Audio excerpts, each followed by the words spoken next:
Greetings, I'm Luz. And I am Scandal. And let's uncover a conspiracy together? Let's deal with capitalism together! Yay!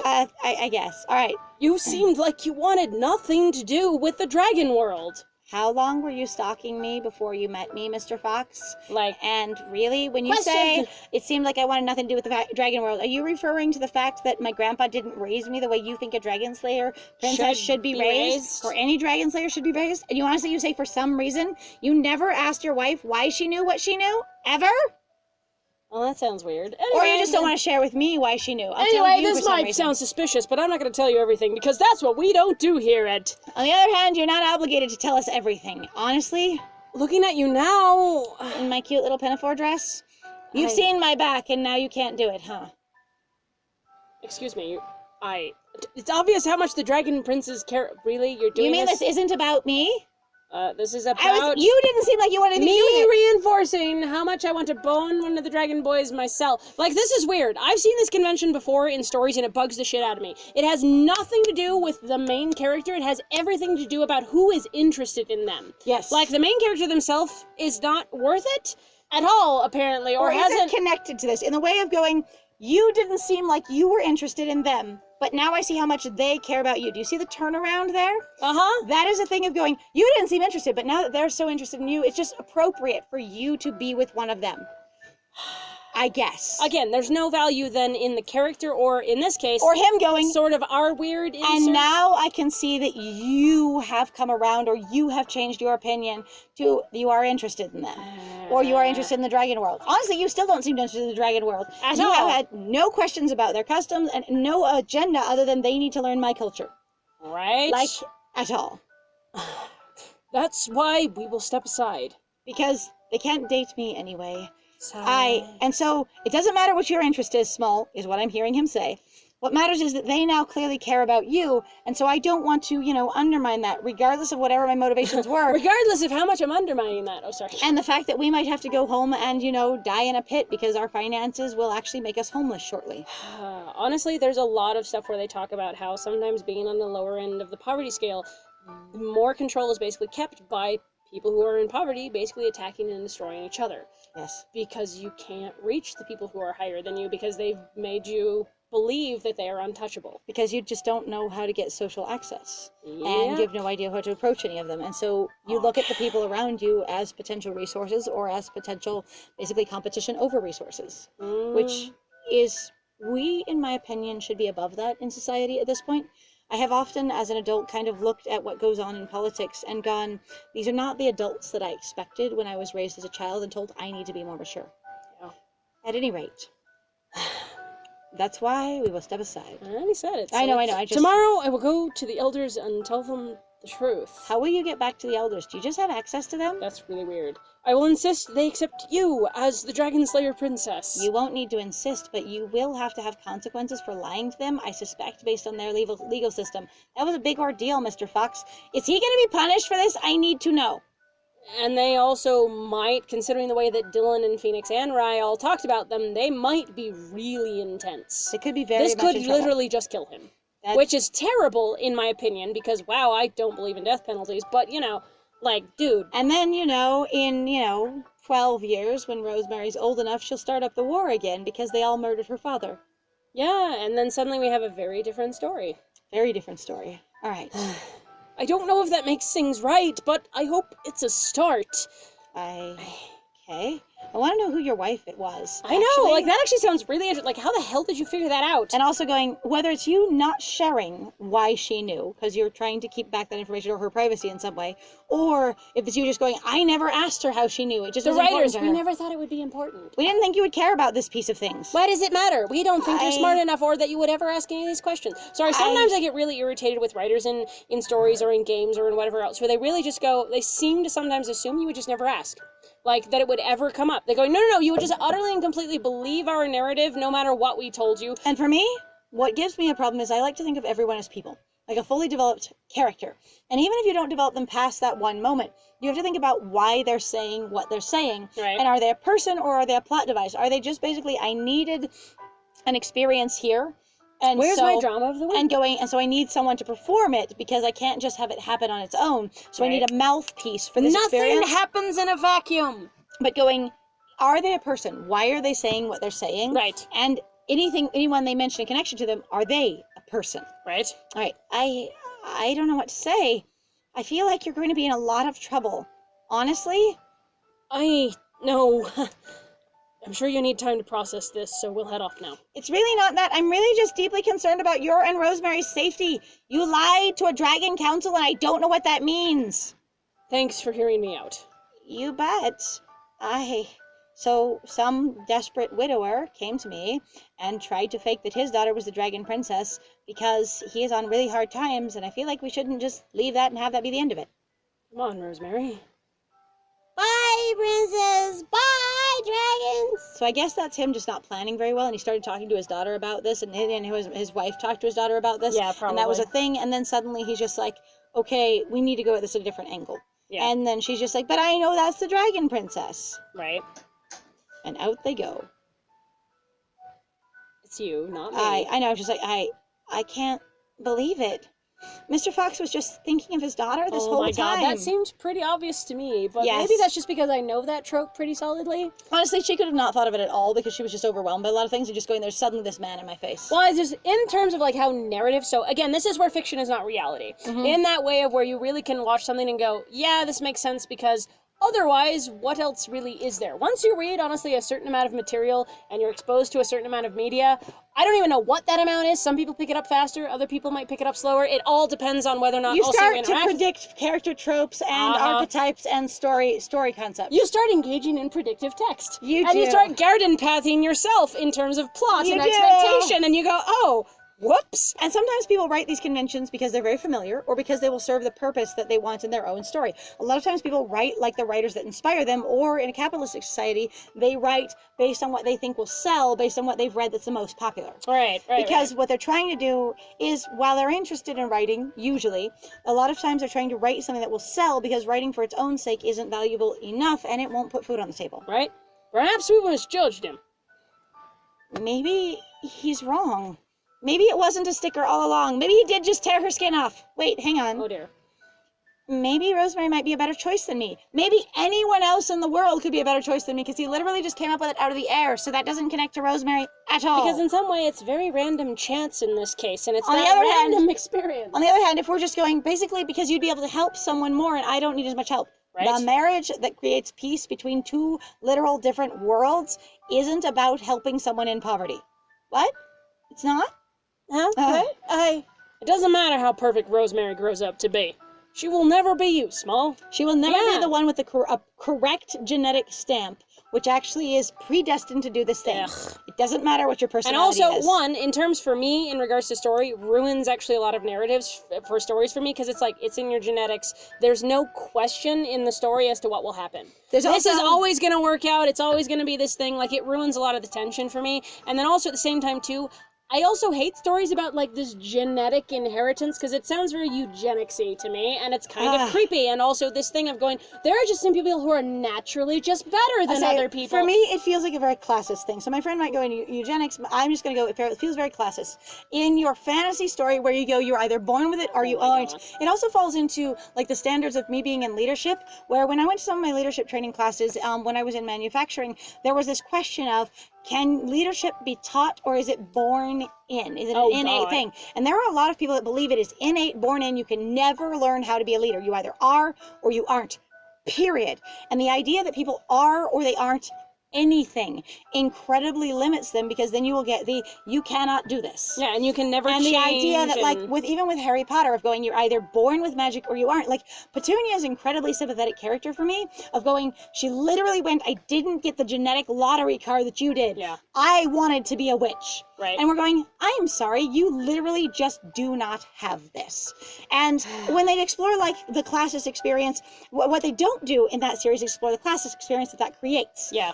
As deeply. Yes, they explore prejudice, but in My Hero Academia, they explore the classism a lot. Now, obviously, they're focusing on shonen themes, and so there's a lot of fighting and stuff, but the classism is there. Yeah. And he talks about it right at the beginning. All men are not created equal. Yeah. And That's the thing I think a lot of these games miss and a lot of these stories miss about the chosen one. When it's not someone telling you you're the chosen one, but it's a genetic choice. Yeah. It's a genetic experience. They're literally saying, you are born into the upper crust. You are born into the more equal than the others. And so you get the special treatment that no one else can get because you have a special skill that no one else can have. Also, though, basically, to me, though, feeds into a very deep insecurity that a lot of people seem to have, where I call a lot of these games, well, I will say, not just like the mechanics of like microtransactions or loot boxes themselves, but games themselves sometimes, to me, seem kind of predatory, because they're trying to basically buy into this idea of going where people want to be special.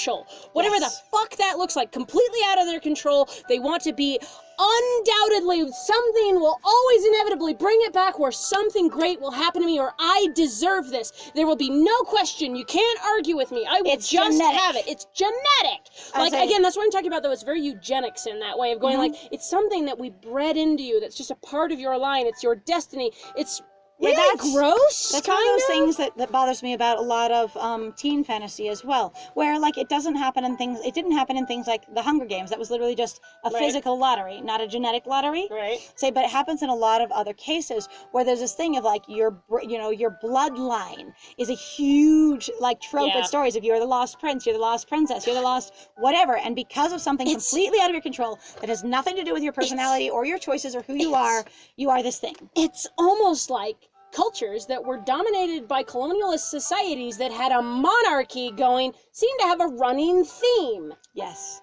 And so, or just societies that ever had monarchies, which Japan did actually have basically its own form of a monarchy. It had shogunate. They had people who are a higher class than everyone else. So this trope bothers me, and it bothers me as it continues here and in many stories, in the sense that it can tell a regular person that unless you can find some special thing about you that is part of what you were born with rather than who you choose to be, you will never be special. Yep. And what I've met so many people, especially when I was in like high school and junior high and stuff, that were just like, especially so many girls, because I knew more girls than boys, because the gender division happens, so I got exposed to more girls. But where there was this experience of them going, there was always this sort of like trying to suspect their parents, trying to suspect their heritage, trying to suspect their creation, of going, maybe there's something magical or special about me that I don't know, and if I could just find it out. It's the Princess Diaries thing. Like when that movie blew up for a very specific reason in the U.S. So if you don't know the movie, it was the story of Mia Thermopolis and basically getting the golden ticket, the genetic lottery of, oh my God, you're secretly, literally a princess because your dad went and had a relationship with a woman and he died and you didn't know about him. And people freaked the ever-living shit out about that movie. I could be a lost princess. Well, that's why the story of Anastasia is so romanticized as well. Right? And that whole movie of going, it doesn't even matter, you are Anastasia, you are the lost princess. And it just frustrates me that people already worry that they're not good enough. And especially in the business world, men and women both, and non-binaries, everyone that I have met, they worry that they're not good enough. Yeah. And that unless there's something inherently special. Like a lot of the people that I've known in leadership, they feel like they need to have that inherent leadership. Not I've learned it, not I've earned it. Because if it's not inherently there, if it's not what I am, then I'm not special, I'm not important, I'm not good enough. I've also seen it happen a lot in like romantic situations where people go, you need to tell me what the inherent, most incredible, most powerful, most whatever thing that I cannot deny, this thing that's just a part of whatever the hell I am, that I cannot tell you no, that why we're meant to be together, or why I'm such a good person for you. Or why I'm so valuable. Or why I'm so valuable, or why you like me. It has to be something that I can see and that just is who I am. And that I cannot accidentally lose or change. Yes. Something that cannot go away. God, this is depressing. Anyway, so she will never be. What I think he's actually saying here, though, is we really don't care about any of our obligations in any way, or about keeping necessarily peace anymore. Even if she was the real thing, we'd all still want you because we've come to like you as a person. That is likely what that is. So, are you happy to be the Dragon Slayer princess again? Only if I can marry all three of you and we can all be friends, because this is too complicated. And also, that literally would solve a lot of other problems. Because your kingdoms seem to have a competition with each other. Going on with each other. That would help a lot more. She was always a true Dragon Slayer princess. I knew from the beginning. I knew it from the very beginning. It doesn't freaking matter. In fact, you know that fire dragons have different olfactory glands than the other ones. We can smell more cellular differences than you guys can. Happens to do with like the fire that's in the cells, the heat and the warmth of life. I could smell it on her. That has never changed. Yes, but Mr. Fox. Mr. Frox. Mr. The good old Mr. Frox. Mr. Fox was right about one thing. Small, you always said you didn't want the responsibility of marrying us. That's not quite what he said, but okay. Sure. Do you still feel the same way? Yes. I mean, I don't want the responsibility of being a literal princess or queen that has actual legal and political responsibilities that isn't just standing around wearing a dress and looking cute. Like, no kidding. It's a lot of responsibility. That has a social presence, that has, like, power, that actually has influence over society, that is a role model. Like, that's a big deal. Honestly, I really like, there was a video that I saw of a question of going, why is so much fantasy obsessed with monarchies? I cannot remember the name of the video, but we should look it up and see if we can link it. I will. We'll make a note of it. Of like and because see if we can find it. Super deeply annoying, honestly. Where people, it's like, why monarchies have caused so many goddamn problems, and everyone wants their fantasy world to be a monarchy because they feel like it's simple and straightforward and it allows for magical genetic lotteries. Essentially, or it allows for, we need to defeat the king and overthrow the ruler and have the real bad guy, the real true ruler, not the fake bad ruler. There's also a lot of it that I think that also feeds into a lot of Christian mythology, but maybe that's just me. I don't know, but we can link to the video. Yeah, or has that changed? The 3 dragon princes closing around me. That's horrifying. Ring around the rosy. All of them wrap their arms into a circle and stare down at me. You know what? My grandpa may have been more adventurous with you than I am, really. But maybe marrying all 3 of you is not a really good idea if this is what it will look like. Or maybe it could be good. I don't know. Group hug. Group hug. Group hug. Group hug. Hugs are good. Waiting for my answer. I am not ready for this conversation, especially I'm under this much pressure right now while you're all here. I don't know. Just leave me alone, okay? You're always pushing this on me right at the most stressful times when I'd have the least amount of ability to really know what my feelings are. I also just watched a guy come in and go, yep, we're just going to kind of commit to potentially just sort of dying in extreme poverty, and he might have had a lot of debts. I don't know what Mr. Fox's deal was, why he felt that desperate to also do something like that, and also what kind of society do we live in that basically encourages that, where we have to basically do this stuff, because otherwise Rosemary will have a bad life. What does that mean? Additionally, he's going to throw himself on the mercy of the Dragon Court tomorrow, and I don't know what that means. And do you guys understand that I'm still thinking about him and about this, not just about me? And that I literally still don't have any idea what it means to be a Dragon Princess. I'm still just thinking about what it means to potentially marry someone and what that might look like romantically, physically, socially, anything. I don't even know. Where do you think you're going? This is still a fun little convention. It I've kind never of seen cute. in any other It's game. really cute. Where you know what?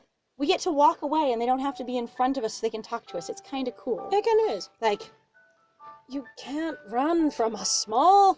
This is not supposed to be fucking creepy, but it kind of is. Yeah, like, you can't run from the existence of this. It doesn't go away. We just want to talk. I try to escape, but Dylan leaves Okay, in front now of this me. is not okay. If No. somebody wants to be left alone, I get it. Honestly, give them some space and time. There doesn't seem to be... We have no connection as a reader to the urgency of this situation, why they need to know right now. Yes. Like I don't... Like, they haven't had this amount of urgency the entire game of I need to know right now, so this feels strange. Yeah, it doesn't sound like there's a weird time frame or anything for the dragons at all of going, like, if you don't get married by this date, we're all going to go back to war. Yeah, that like, doesn't there's exist. nothing there. And so we don't have, like, the urgency that they're basically implying here, so this feels just weird and invasive. This is not okay. Gotcha. Gotcha. And us being like, this is not a puddle with ice skates. This is also not playing. Damn it. Look, hey. Yeah, you seem like a... Meanwhile, oh god, it's gotta be Phoenix, because he's always invasive. Right. Pair of strong hands. Dylan, so it started with Phoenix, go to my Dylan, shoulders, probably and then Rye. I have Rye. Because it's Phoenix. He is the most grabby. Actually, character consistency. Hey! Credit where credit is due. You're not going anywhere, Smol. We're faster than you anyway. We know you have all the dragons that have powers. It's like, you know what? You should have used them against us and seen if you were as fast, as strong as we are. They could have done that in the courtroom. That'd have been amazing. Oh, I mean, you're not going anywhere. Not without answering to us. All right, well, we're going to answer to them next round because this is time. This is my an friends. interrogation at this point. This is not okay. This is also going to In my demand opinion. an answer immediately, and there is no time. And again, us as the readers, we've not been communicated to that there is an urgent time constraint. And while I can connect to a conceptual idea that the writers are going, no, but they have the feels and they want a response from you, and we're writing them kind of as one person. In this moment. Just a bit. All right. Well, thank you very much, guys, then, for joining us. If you like what we do, please feel free to like, comment, and subscribe, and share our videos with people that you think might enjoy the material that we create. So that we can all share in this experience of literary critique and sometimes laughing our butts off. Absolutely. And if you want to support us more directly, please feel free to also go check out our Ko-Fi and our Patreon. We've got some links in the description down below. And I have been Scandal.